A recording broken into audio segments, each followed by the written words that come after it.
Good morning. Good morning. Welcome to Star King, in case you are not a member. Are you a member? Do I know you? Welcome, anyway. Glad to have you here. My name is Llewellyn Skinner, and I'm a member of the board, and it's my pleasure to be with you today. Our summer services are on the theme of cultivating love, and they're all lay-led. Our minister, the Reverend Linda Barnes, will be back in the pulpit on September 7th. And we are so pleased to have Dr. Clarissa Palmer here today. And she's discussing that whole title. Yes. I can't memorize it, but there you are. And she teaches courses in research design, assessment, and human-animal programming. And she is the program coordinator for the MED. What is that? Yes, Master's of Education. Well, there you are. In curriculum and instruction at Plymouth State University. She coordinates the campus pet therapy program, develops professional development opportunities for pet therapy handlers, focusing on assessing engagement and the enjoyment the therapy animal is experiencing. Anyway, she has presented at numerous educational conferences, including the National Association for the Education of Young Children and the New England Educational Research Organization. We're glad that you're here. It is customary for us to have a lighting of the chalice. The chalice reading is from David Brennan. We light this chalice, remembering and honoring our own tradition and celebrating the rich diversity of traditions among us. As we search for justice, meaning, and purpose, may we remember that justice, meaning, and purpose live first in deeply listening to one another. This is a lighter. So, wish me luck here.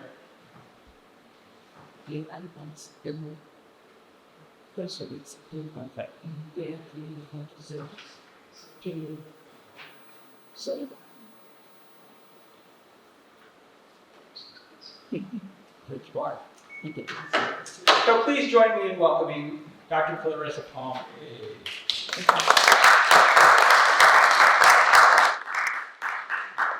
Thank you so much, Suban.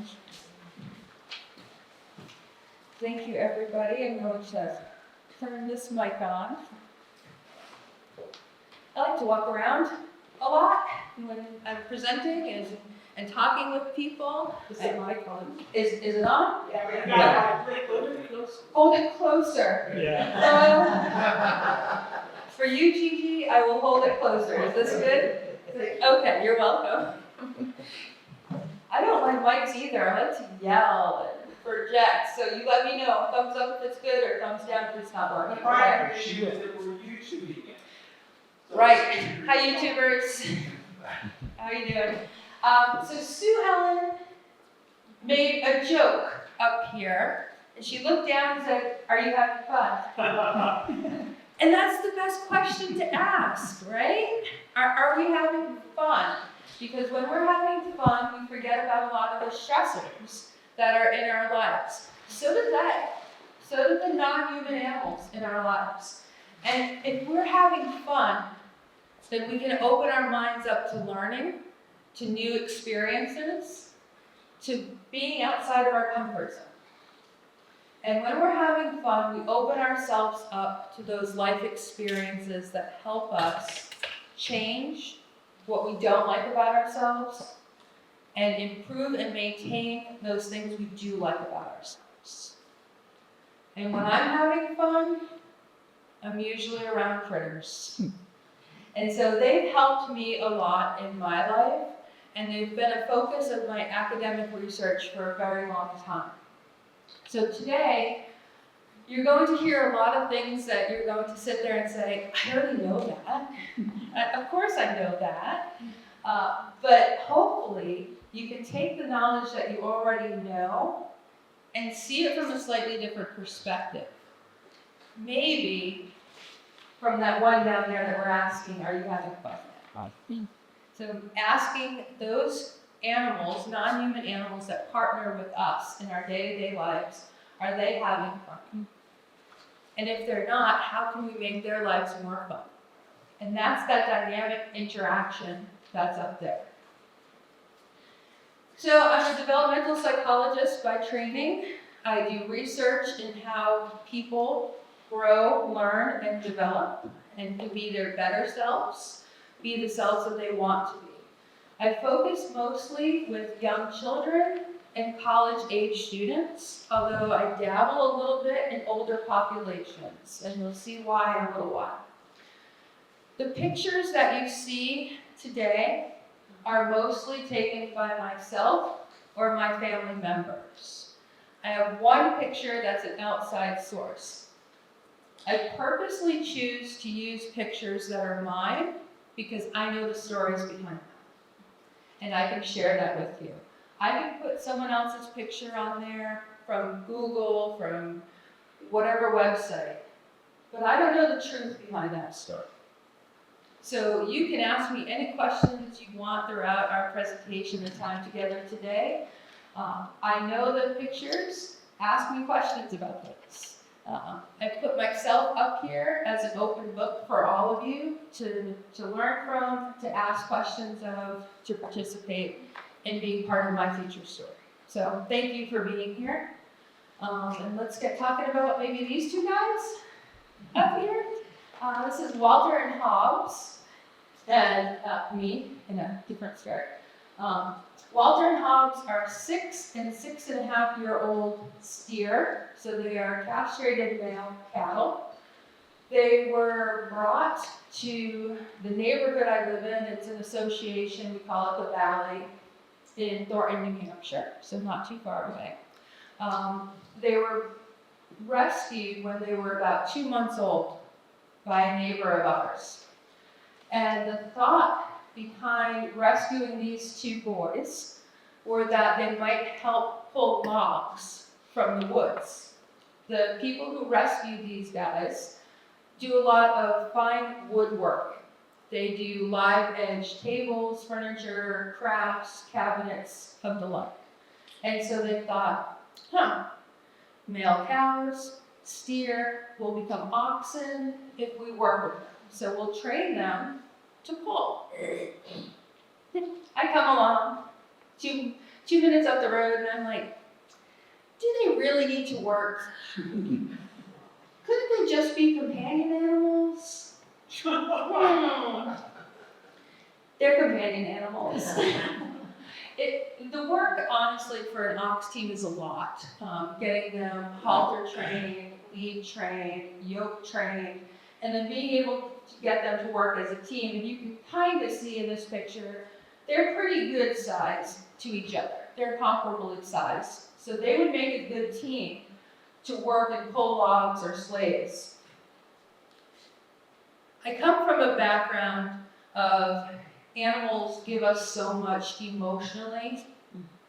That is their work. And so I don't necessarily want these two to work other than with people and not in a sort of physical way. So about a month and a half ago, these two guys came to live with us because the people who had them are getting older and they're thinking about downsizing. And they had 7 farm animals at the time. 2 mini donkeys, 3 goats, and these 2 guys. About 1,300, 1,500 pounds each.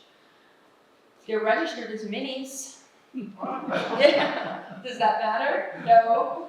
It doesn't matter when you feed them so much or they have a great environment to live in.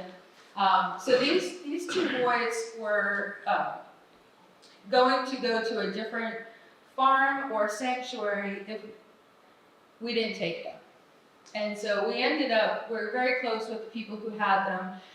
She asked me to look at a sanctuary for them, and I said, these boys aren't going anywhere. No, they're part of the valley. They're staying here. And so 2 years later, we finally had the barn built, the yard all fixed up for them, and they've been with us for, like I said, a month and a half. They're very social, very interactive, very much like to be around people. In the 5 years that I've worked with them, 5.5 years, I've worked with the Communities for Alcohol and Drug-Free Youth the Katie program, and their at-risk youth program, restorative justice specifically. So we've had at-risk youth and their families up to the farm to work with them, the donkeys and the goats. And so these children aged 10 to 18 would come in one at a time, and they would either help with barn chores or with the brushing or the picking of the hooves, or when the dentist or the farrier was there, they'd observe these opportunities as well, and helping to haul hay around. And so we would oftentimes get 100 bales of hay, and the children would help us put it on the elevator or drop it down from the loft. And so really getting to see large animals was super helpful for at-risk youth. So I've done a lot in my life with animals, and we'll see a little bit more of that too. But today I wanted to be able to take an interdisciplinary approach to companion animals, to pets, to our non-human animal counterparts. And so a lot of times when people think pets, they think dog walking, the cat sitting on your lap, and that's all true and that's all helpful.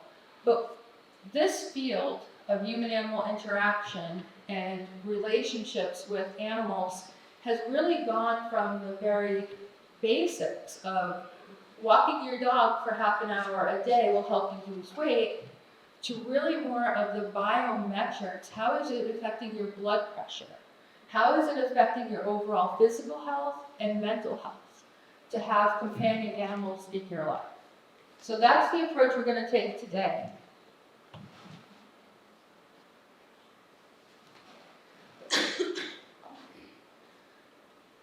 So we're going to look at each of those areas of development: the physical, the cognitive, the social, the emotional, the moral well-being, the mental health well-being, the social well-being. We might sit on Main Street in Plymouth and have a cup of coffee. We might be sitting there alone. What do you feel as you're sitting there having your coffee alone and someone walks by with a dog? I can already see some smiles in the audience, just even thinking about what that might look like. Get your body to react. And that's the important aspect of being a human being, being someone with empathy and compassion, is being able to take different perspectives and being able to analyze your own perspectives.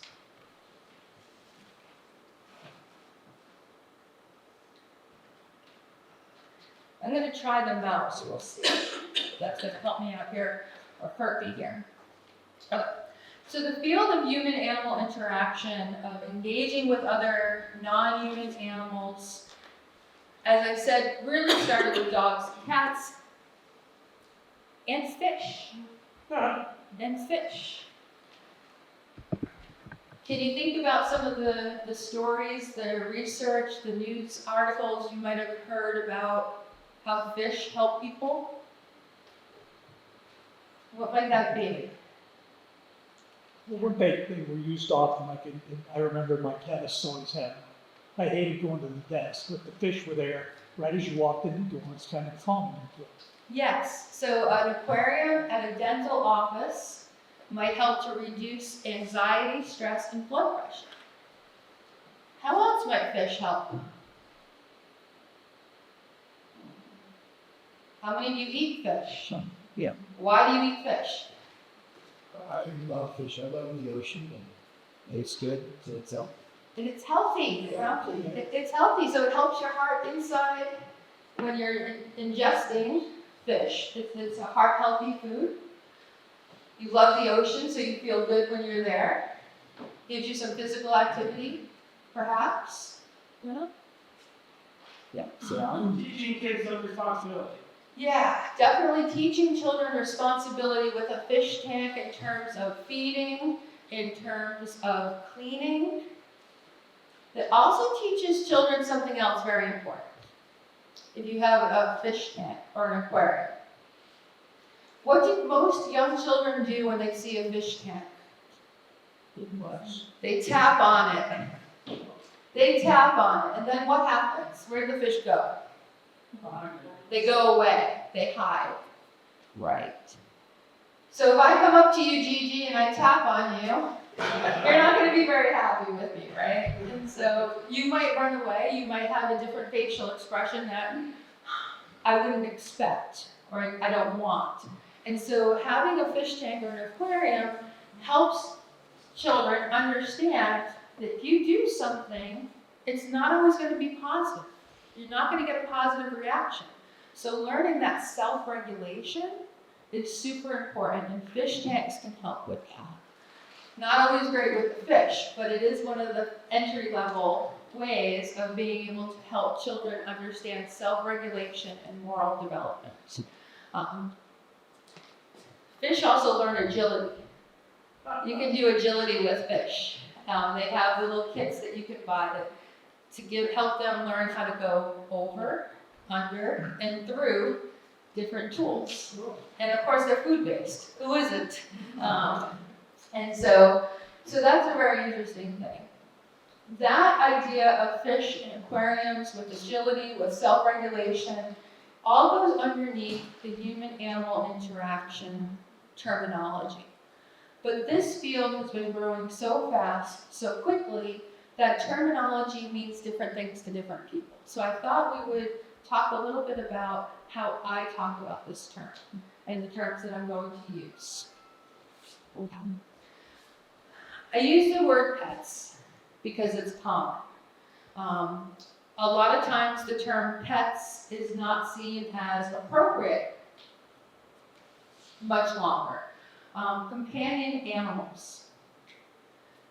Pets has a connotation of authority, of hierarchy, of caretaking, instead of that coexisting, collaborative relationship.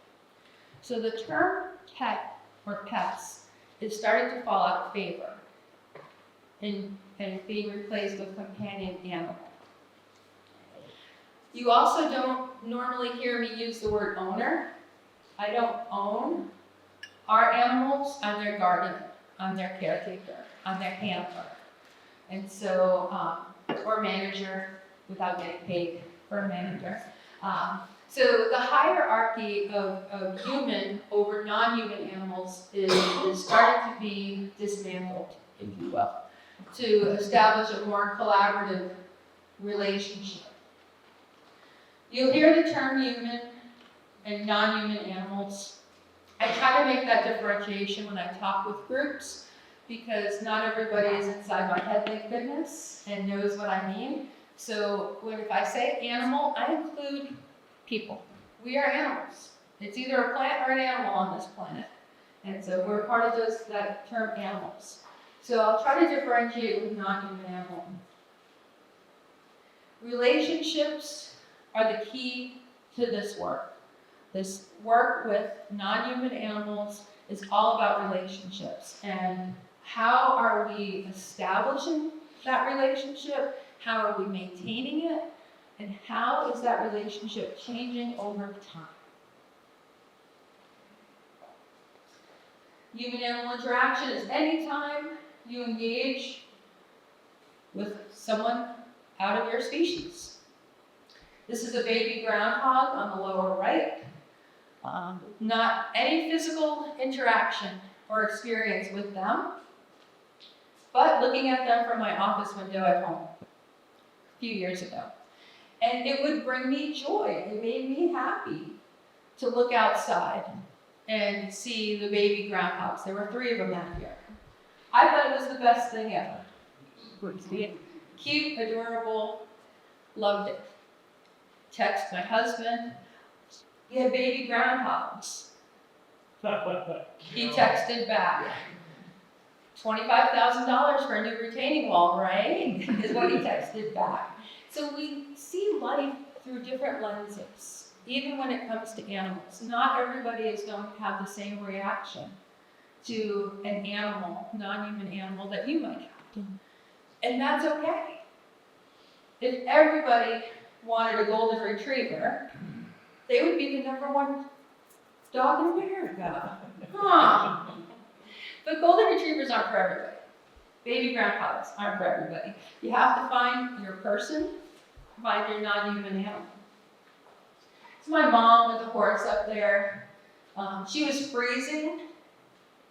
Temperature interfered with her response to that horse.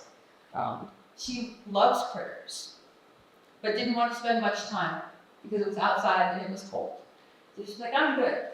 But she still had an experience with that animal in their own environment.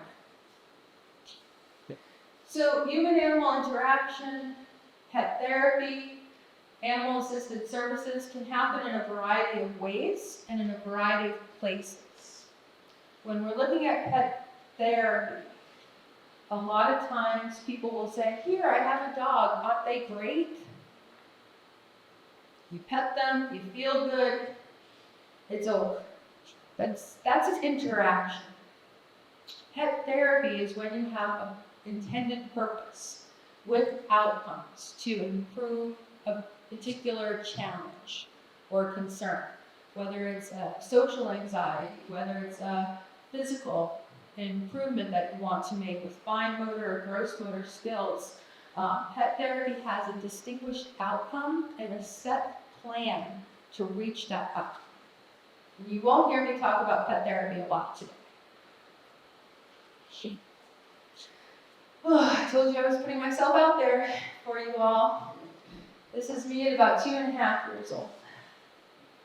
My parents thought it was super important for me to be around animals of all sorts. And so you see that picture of me with Walter and Hobbs about a week ago, at 55 years old, and there I am in the middle with another member of the bovine family at about 2.5, 4 years old. So life has come full circle for me. I often joke, my students hear it all the time.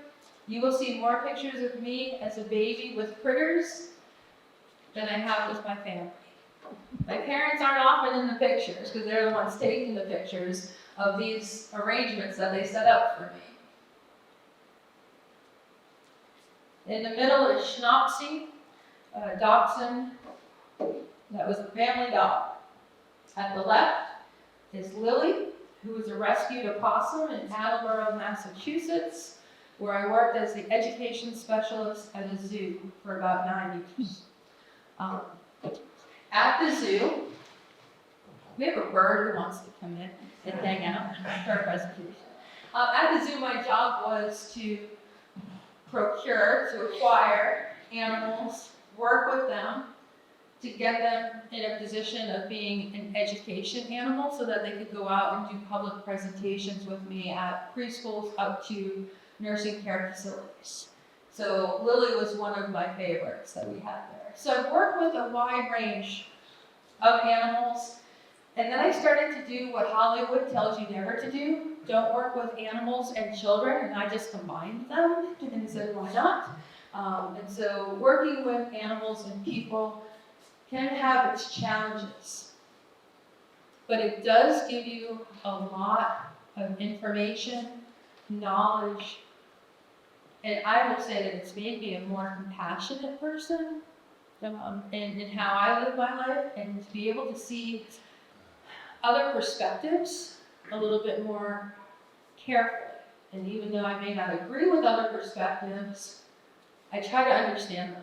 And I think I do that because I've worked with a lot of different animals that people either really resonate to, like little puppies, or not so much, like opossums or snakes or insects.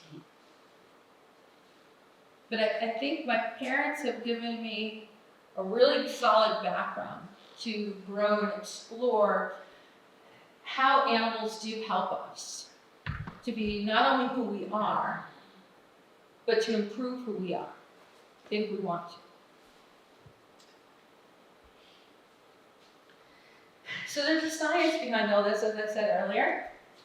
There's a method to my madness of working with critters of all kinds. And it's because physically emotionally, and socially. Animals have been shown to improve our well-being. Whether it's our blood pressure, whether it's our cognitive ability and memory, or if it's our ability to do activities of daily living, with brushing our own hair, brushing our teeth, getting dressed, or our overall physical health with walking. Animals have been part of the research to see how our interactions with them improve us. You'll see animals everywhere. Marketing, sports mascots, Tony the Tiger cereal. Some good examples of where we are looking at animals in our daily lives that we may not even think about. We see them there. Toucan Sam. So they're just there. And are we paying attention to them and the roles that they play, the roles that they're being asked to play, or are we taking it for granted? Golden retrievers are all over the place. You see them in Subaru car commercials. Maybe you bought a Subaru because they're great for dogs, or they give back to charities like an animal rescue. So in business and marketing, sociology, we're seeing research on how animals help us to interact with other people as well. I had to include this picture on the slide when we're talking about the love hormones, because I think you can see it there. And she was about 7 weeks old there.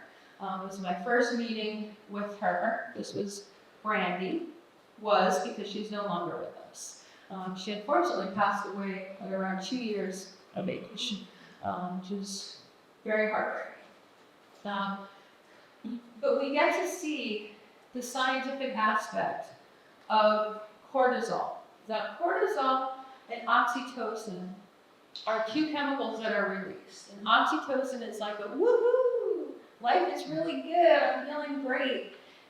Dogs release it too. And so we can have that bi-directional relationship. How many of you have a dog at home or recently had a dog at home? So if you walk in the house, does your dog come running to you? Are they wagging their tail? Are they doing the waggle butt thing? They're like over the moon that you're home. You're all smiling so much, just even thinking about it, right? And what do you do back? You pet them, baby talk, rub their bellies. So you're getting this from them. You're giving that back to them. And it's that bi-directional relationship. What happens if you don't rub their belly? Have you ever tried it? No? Has anyone tried to ignore the wiggle butt when they get home? It's so hard not to do that. All right, I'll be the guilty one. I have. I've tried to ignore it because I'm coming in with all the grocery bags, or I'm coming in with a lot of work stuff, or I'm just coming in from a run and I just need water, whatever the case might be. And all of a sudden, the dog stops wagging his tail, and he looks at me. What did you do with my mom, and when is she coming back? This is not how we act. And so we have these expectations of how people are going to react. The dog expects us to react a certain way to how they're reacting to us. And it's just this cycle. But they're releasing these happy hormones. We're interpreting them. We're getting happy about it and excited. And the next thing you know, someone's going to get a scratch on their arm or whatever. Because they're jumping and they're all just so happy and exuberant. So there's that cycle, that happens there. And it's that expectation. They know what to expect. We know what to expect. And there's safety and comfort in that.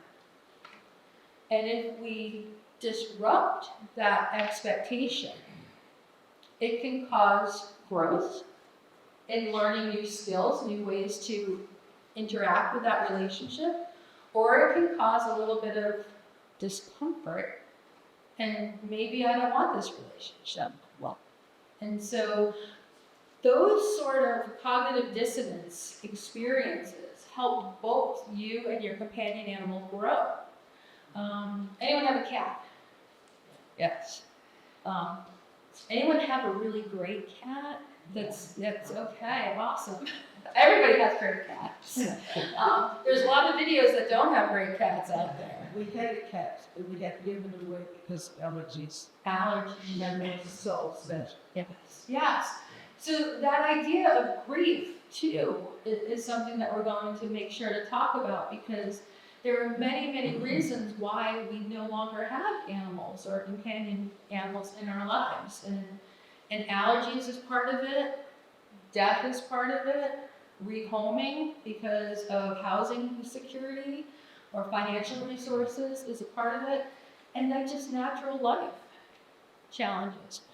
What's the thing, one thing that your cat does that makes him or her great? Yes. Pays attention to me. Ah, yes. And he or she. What's that he? And how does he do that? Well, when I drive into the driveway, he's right there in the window. He gives me that greeting that a dog used to do. And we have interactions all day long when I'm in the house. And I live with someone else too in the house. And so we talk about when we get together, when the humans get together, we talk about our interactions with the cat. And it's usually the same old little kind of interaction, so a little bit of a fun thing. So yes, so one big happy family because of the cat. Because of the cat. The cat does make a family. And having a non-human animal to be responsible for is a really strong family bond and tie there. And there's a lot of research about how animals keep families together, and how animals, oftentimes more so than children, are the deciding factor for parents, for moms and dads, couples, to stay together and to not separate or get a divorce. It's the family pet. We can figure out the kids. That's okay. But how are we going to figure out the pets with that? You might have seen recently too, there's been a new commercial. Clearly I watch way too much TV. New commercial, I want to say, by Purina. And Purina has established domestic violence facilities, safe houses, for people to be able to take their pets to. Because a lot of times victims of domestic violence will not leave the partner who's harming them because of the pet. And so that's been a really great advancement in our social world in terms of recognizing the importance of pets to us. Did your cat grow up with a dog? No. No. So he knows to stay at the door because you're coming home. We're thinking about another dog, and that's a concern. Right. Probably a lot more thought about that than other things, because it is, for many people, it's a lifelong commitment for that. Yeah. So whether we have dogs, cats, fish, cows, animals help us to release subconsciously chemicals that make us feel good. And that's addicting. We want that. We want that. There's no other reason to go outside at 5 a.m. to pet cows except that it feels good, right? There's no, I don't know, my cat is great, but at 4:30 in the morning, not so great. But even then, when he's on my face saying, wake up, wake up, wake up, I pet his head and then I push him off the bed. But it still makes me feel good that someone cares enough to be there. So we're measuring this. As researchers, as scientists, we're measuring all these feelings. We started off with a video of interactions and looking at how the person responds. Where is the smile? Does the smile come all the way up to the eyes? Yay, great. Or is it just like a... And the level of smile shows the level of investment and attention. That was way back in the 50s and 60s. Now what people are doing, how many of you have an Apple Watch or a Fitbit or some sort of monitor for your health? People are using that data to look at your blood pressure, your body temperature, looking at your heart rate when you are exposed to animals to see what's happening. Are you a dog person or are you a cat person? It might be different body temperature and blood pressure readings for each of you. So we're using biometrics now to look at and analyze the relationship with animals. And that's kind of incredible technology to be able to see how animals actually help us physically. We're looking at it with relationship and moral development in terms of showing people videos of situations and asking them how they would respond. Again, TV show. What would you do? They have a couple of cases where they had an infant doll, human infant doll, in the back seat of the car. People would try to break in or just walk by the car. They had a second scenario with, again, a golden retriever in the back seat of the car with air conditioning on underneath. People couldn't tell as they were walking by. There was a human handler in the car as well. Would you walk by? Would you try to break the window down? Would you try to get help? In this particular scenario, people were more adamantly helping the dog than the child. And they were getting to the point of wanting to break the window in order to get the dog out. And so they had, of course, video recordings going on all over the place, and there was a fire crew. It's like a 12 or 14-year-old child went up to the fire crew and said, "There's a dog in that car, can you help?" They're like, we can't, we're not able to do that, but we can help go find the people who own the car. And the kid's like, "I'm gonna go break the window." And so this little 12-year-old kid was like ready to be an advocate for this dog. And so it really shows the investment that we have with animals. And being able to scientifically measure that is what this field was missing, because it's a lot of anecdotal information, it's a lot of stories, it's a lot of hypotheses about this is why he wanted to help the dog and not the child, or this is why we wanted to have cows instead of donkeys, or how it helps. So now being able to really research it scientifically allows people to do future studies and really have it be more of a science more than a fluff piece of pop psychology. This research in human-animal interaction is happening across the globe. Some areas focus more in one aspect than another. In Australia, for instance, they do a lot of research on loneliness and how animals help people get over the loss of someone in their life, or whether that someone is human or a non-human animal. They also look at how animals help people connect. So both of these pictures are my husband. William is the cat on the left, who's the 4:30 a.m. cat. We can't get him out of that. And Skipper is the dog on the right. This is our backyard on the left. Andrew just happened to go sit outside. William James Jefferson Palmer. He's a tuxedo cat. He needs a formal name. He does not usually go outside, but he will go out on the deck, front and back, when we are with him, because we live in the middle of nowhere, and so do bears and coyotes and fox, and we like this cat a lot. So they were sitting outside on the deck, and William just happened to go up and lay down next to him. Cats tell us a lot about what we need and what's happening in our bodies. Cats are very perceptive, and that can be both a good and a bad thing. And so in this picture, I hope that you see the relationship of trust that these two have built up over 9.5 years. And that they both just needed a pal to hang around with. Pets also help us physically exercise, whether we want to or not.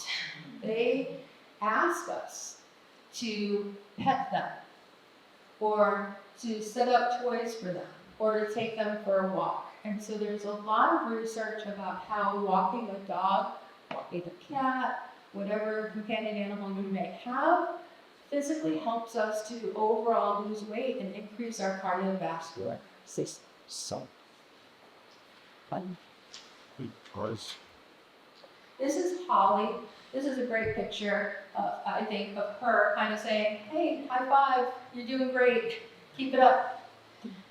So Holly is a golden retriever that was part of our pet therapy program. Animals are non-judgmental. You come home, your dog's wiggling their butt, your cat's waiting at the window. They don't care what happened outside that door or those walls. They just know that you're home and you're the best face they've seen all day. And it's very easy for us to bring negative energy home.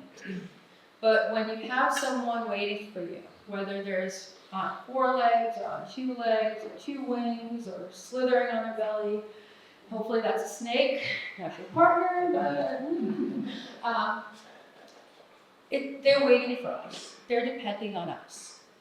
And they are not concerned with if you returned your library book or if you've paid all your bills. They don't care. They're just happy to see you and that predictable relationship that we've created with them.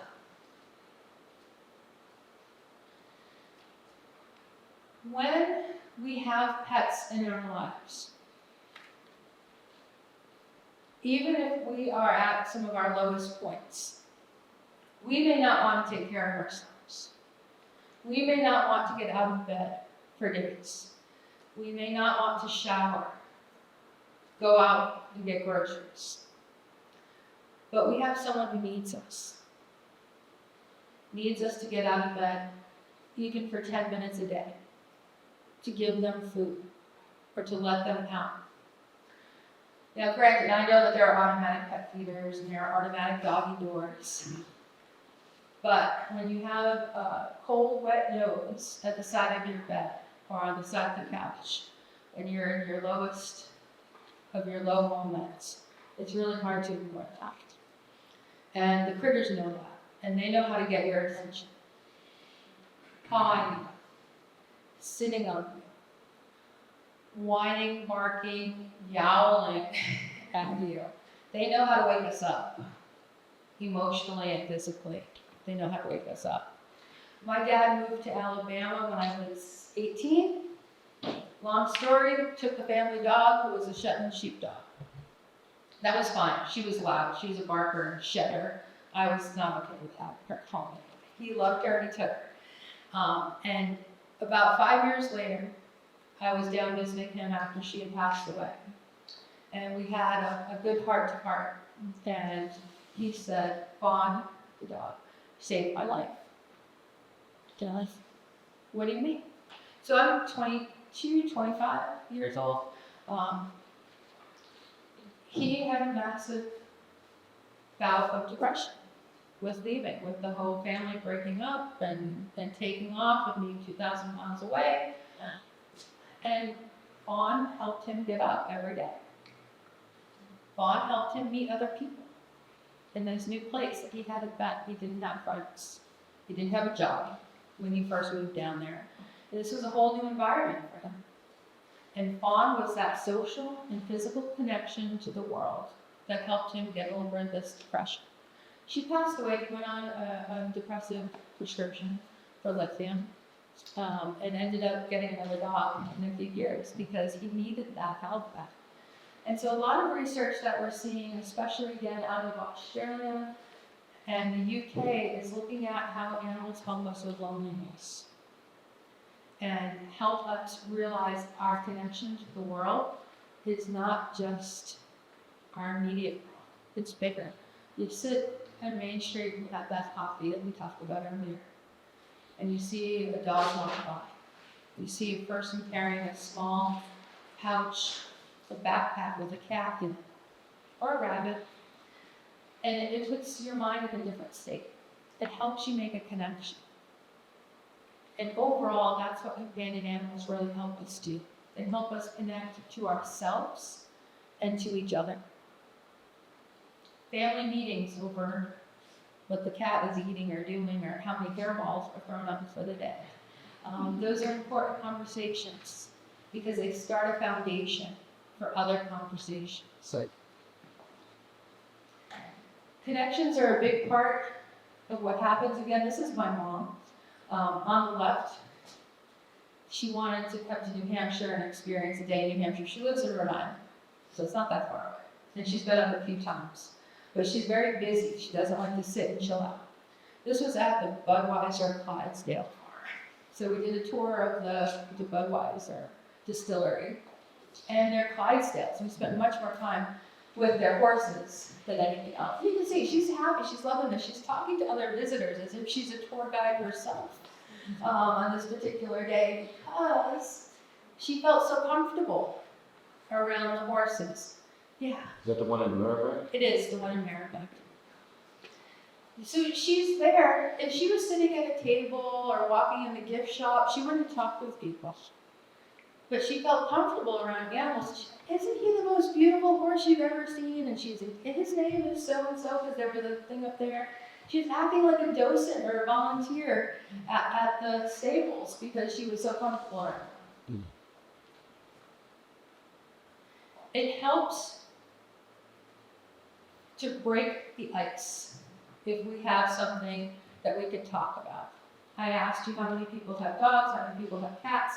I know you're all here either because you have nothing better to do on a Sunday or you're curious about animals. So that was kind of good.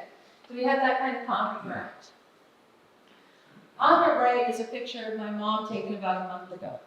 She is at a long-term care facility in Rhode Island for people with dementia. So she's been there for about 4.5 years. At this facility, they do tons of things. She gets her hair and nails done. They'll bring in ice cream trucks, which is also one of her favorite things, food trucks, dances, music, art. She's happiest when they bring in the animals. And so they asked her to smile for me, but she didn't have to smile for me because she was happy to have the rabbit in her arms.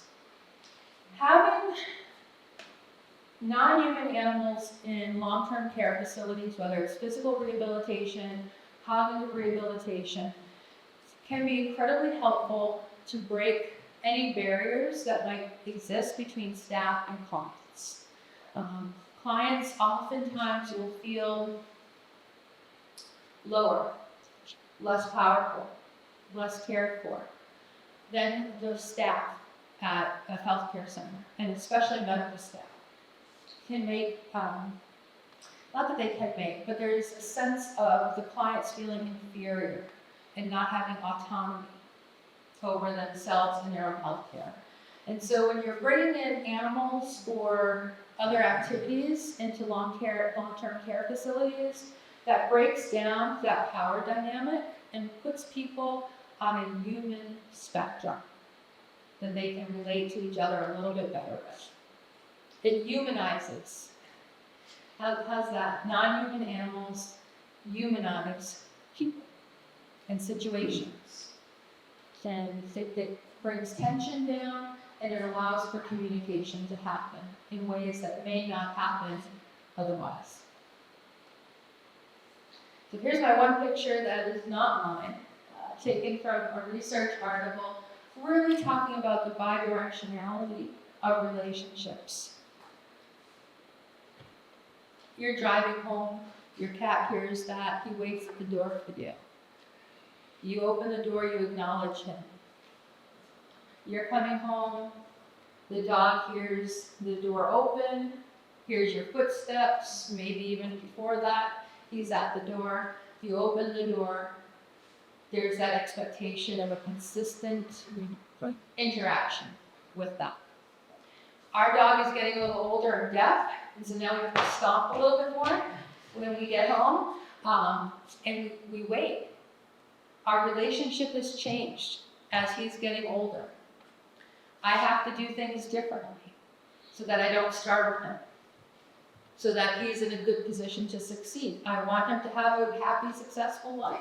I don't want to spook him and make him spaz out every time I come home, so I stomp a little heavier. I'm adapting my behavior to help someone else. Wow.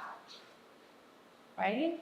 And if we could all do that for people that we interact with on a day-to-day basis, I'd love someone to adapt their personality and behavior to help me out. But we do that so much easier for non-human animals than we do for people.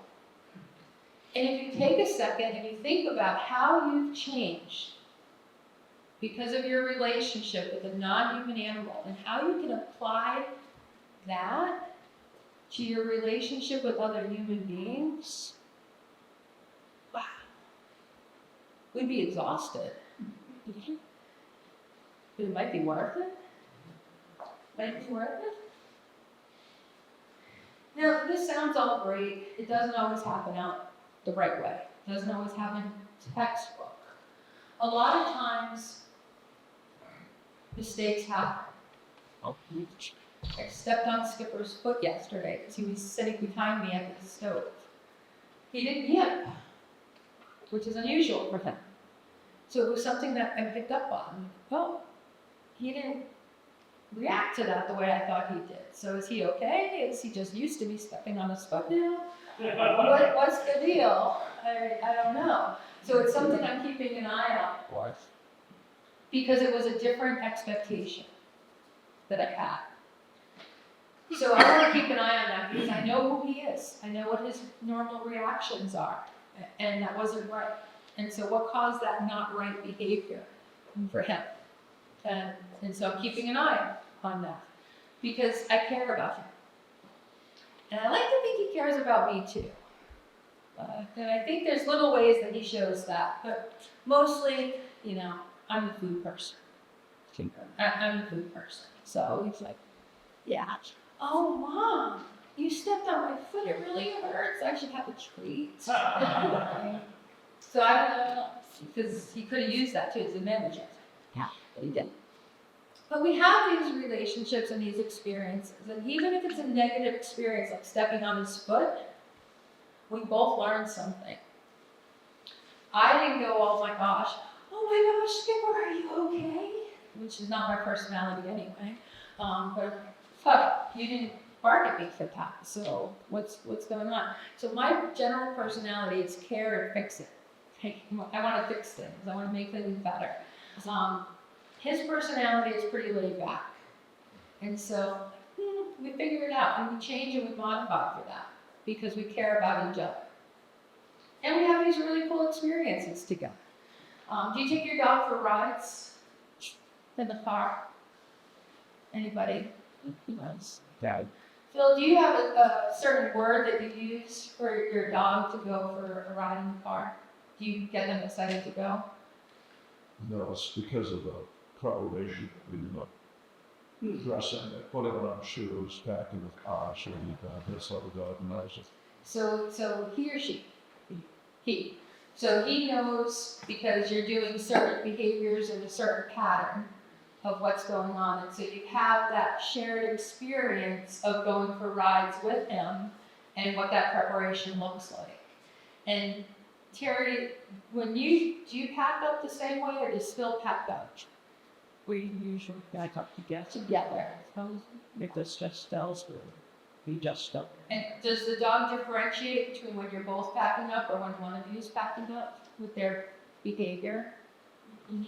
Well, yeah, do this side, actually a funny side now. I go with the dog once a week, and that's a big deal. Because he gets attention, the dog, and he gets a treat. Yeah. So that's how, and the dog recognizes the difference. Yes. So if they have a shared experience with you taking him to the dump, or in my neck of the woods, we have to say transfer station. Yeah. So to the transfer station, and that's a New Hampshire joke, I think. And so he knows, and so he has that experience with you going to the dump. And I don't know about any of you, but dogs learn things that are positive much quicker than they learn things that are negative. Like you can tell them off the counter 20 times and they're not going to get that. But if you take them to the dump once and they get a cookie, they know that forever. right? It's crazy how that happens. So this idea of care goes both ways. We care for them, they care for us. It's not always done right. So this might seem all great and happy endings for the dogs, for the cats, for the cows, for everybody. But a lot of times, relationships don't work out. Whether it's a human-to-human relationship or a human to non-human animal relationship. And that's part of living and growing as well.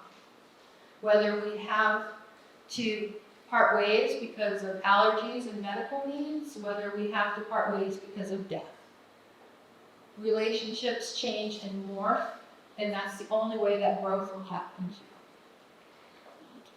So I mentioned to you about restorative justice, older populations. Again, my mom with a younger Walter and Hobbs. My mom's always young, so I don't say anything about her age. Yeah.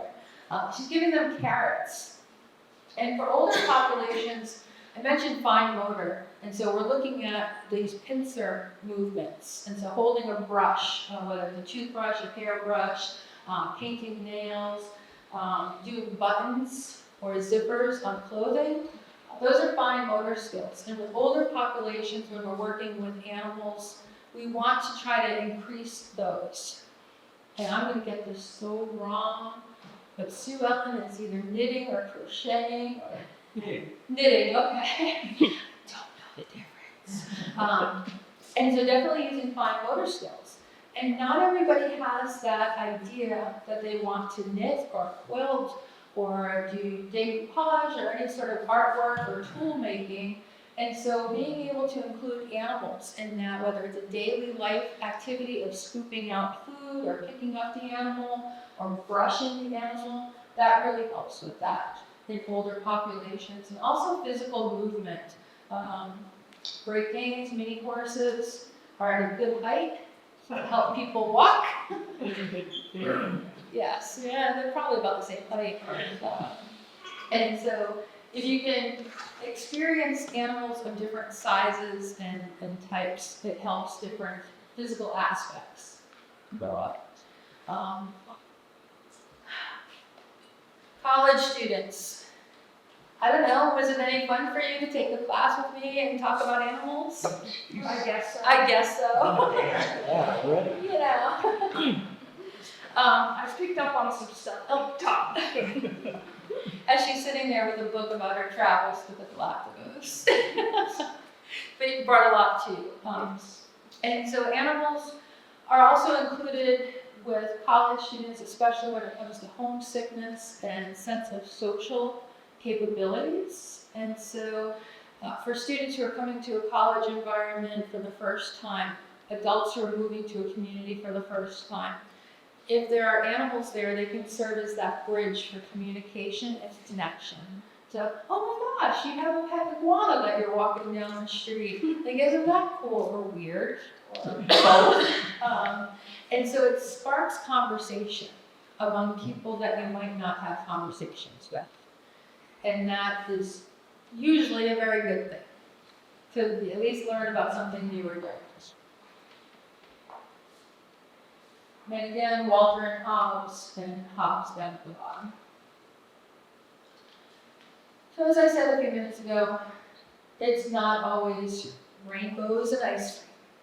There is a level of responsibility that we may or may not acknowledge when we're working with animals or including non-human animals in our homes and our lives. And of course, I have the financial one up top. It's an important thing to consider. What are your financial resources like? And not only in the good times, but in the bad times. This was Nina's third surgery to have a tumor removed from her leg.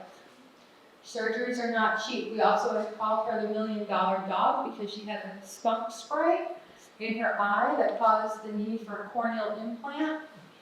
Where I kid you not, the veterinarian ophthalmologist specialist down on the seacoast put a number on a piece of paper and slid that paper over. I thought that only happened in movies, but it really did happen.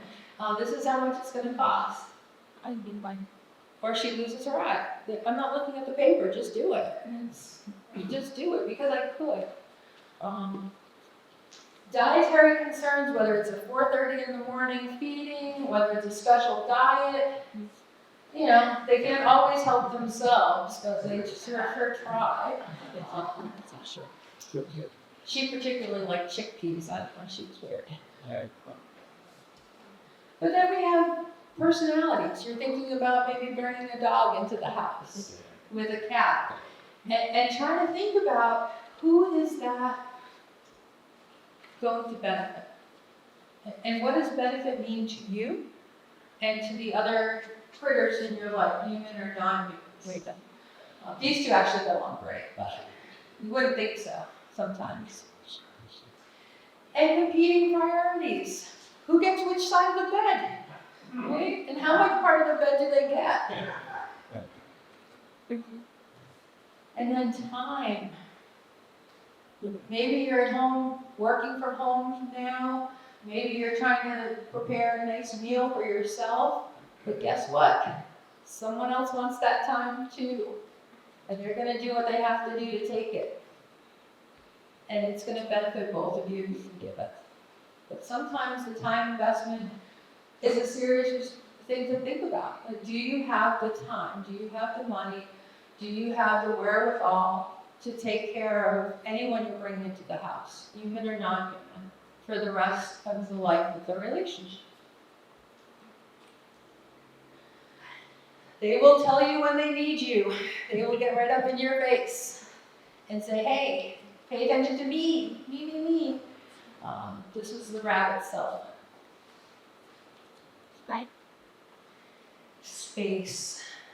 Do you have the room on your property, in your house, on your couch, for 1, 2, 3 non-human beings? It's easy to get rid of the human being. Not so easy to get rid of the non-human. But do you have a space for it? And we just dealt with that with bringing Walter and Tom's home. And being able to build a barn for them, and a fence, and a yard, knowing that they need to graze or browse all day. Do we have the physical land for that? Do we have the financial ability to bring them home? Well, when it involves getting a new toy tractor, or a Coyote tractor for the husband, I guess he it's a little bit more appealing, right? Because now he has a new toy for the tractor to play with. And the boys were bonded. The Walter and Hobbs are so bonded that we couldn't break them up. And now William and Skipper, the dog and cat, go out and watch them as well. They have a pretty sweet life. They have space. They have an oscillating, rotating, tiltable fan in their barn with 2 skylights. And I'm like, really? Do we need all this? But if you have a non-human animal in your life, you make the space. In your heart, in your head, in your property, job. Because if not, they give you attitude. And cats are good at giving attitude. Most pets, most companion animals are not lawn ornaments. They're part of who we are and who we want to be and aspire to. And they teach us a ton about relationships. They teach us about taking a different perspective, seeing the other side of things that we might not look at on our own. Right. And they give us a better understanding of how to treat the world. There are tons of lessons to be learned from including animals in our lives. The question really is, are we making the time and effort to learn from those lessons?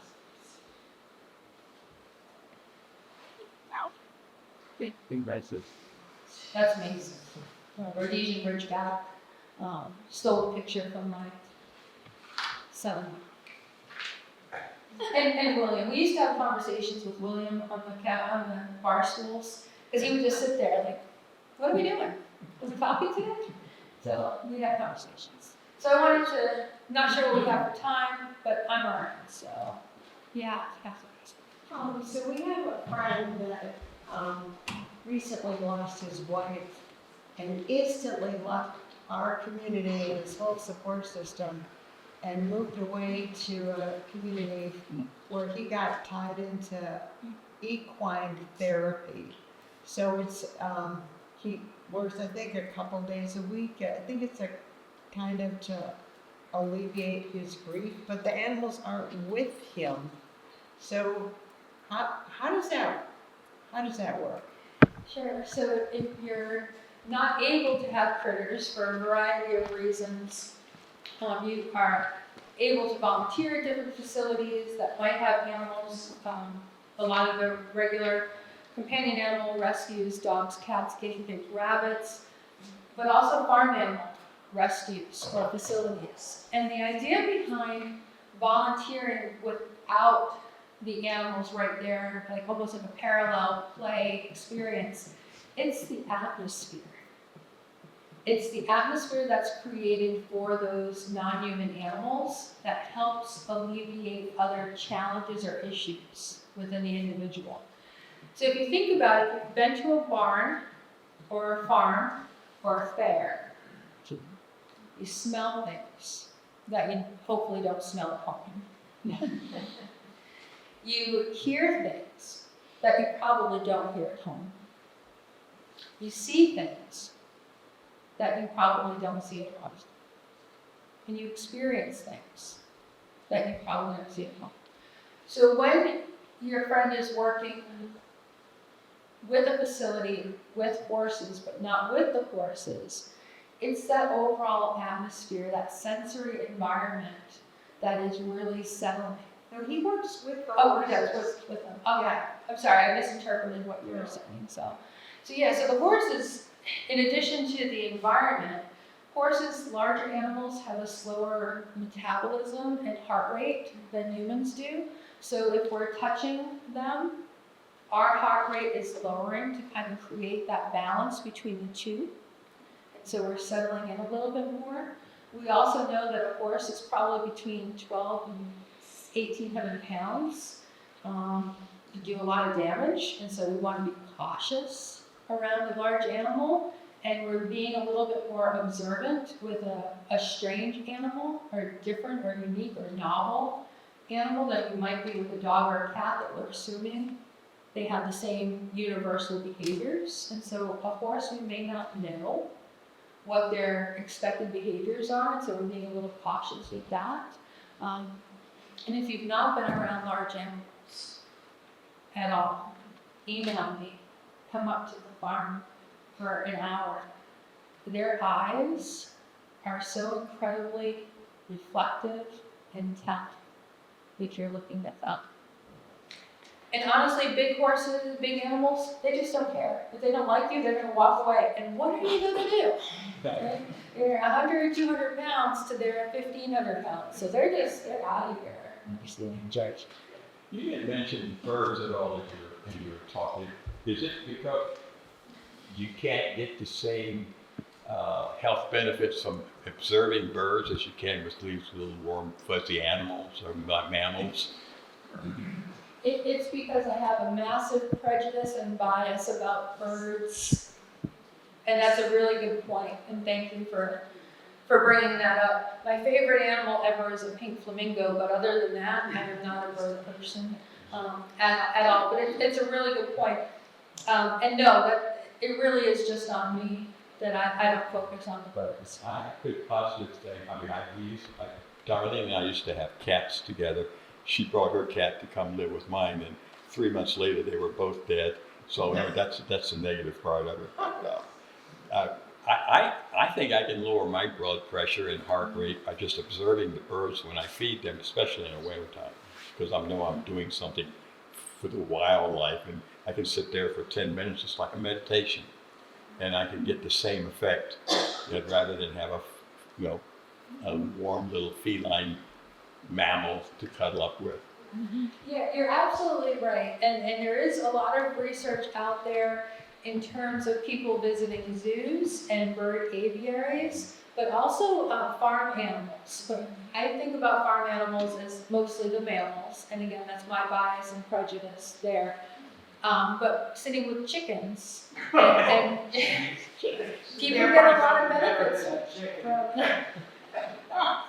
chickens in sweaters, chickens on swings. There's a lot, and it's a lot with the farm care programs.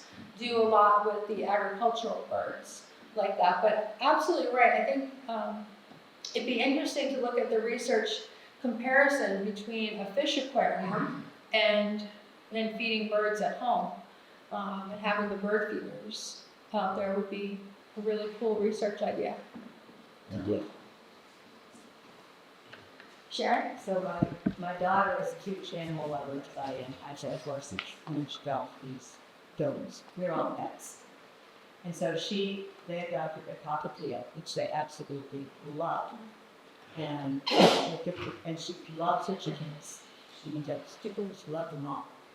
And there's a great documentary called Chicken People, which if you haven't seen it, I highly recommend it. It is so funny and entertaining and lovely.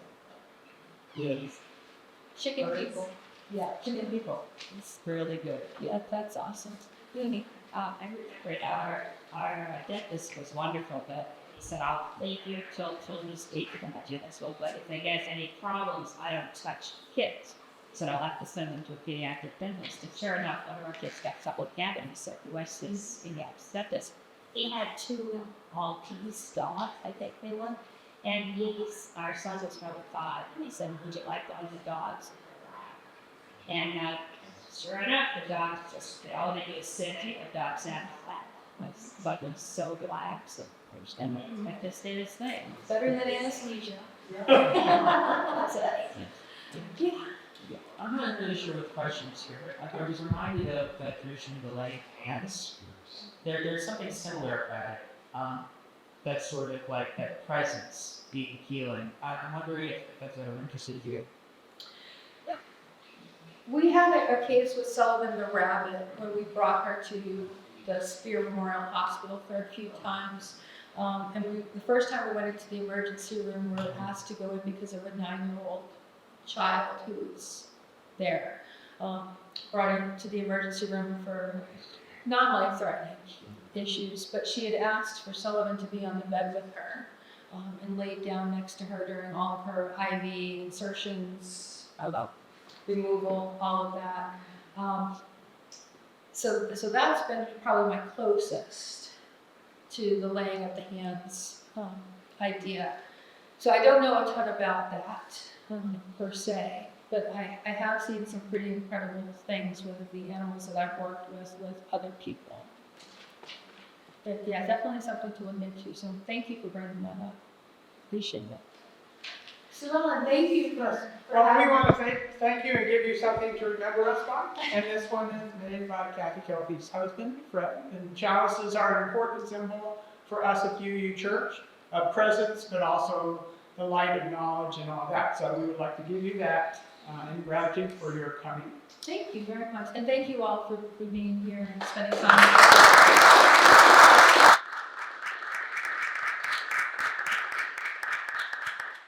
All right, and so I want to say thank you all for being here. Our service next week will be led by Susan Gallagher.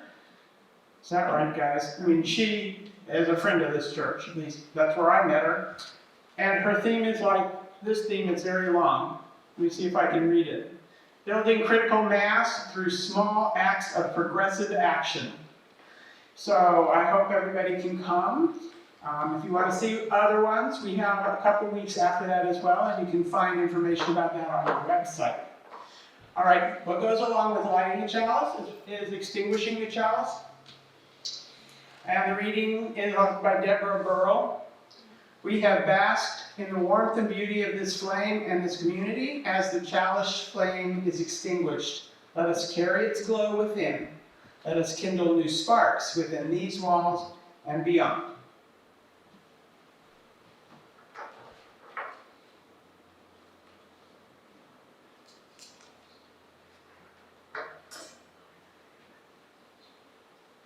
Thanks for being here. Good.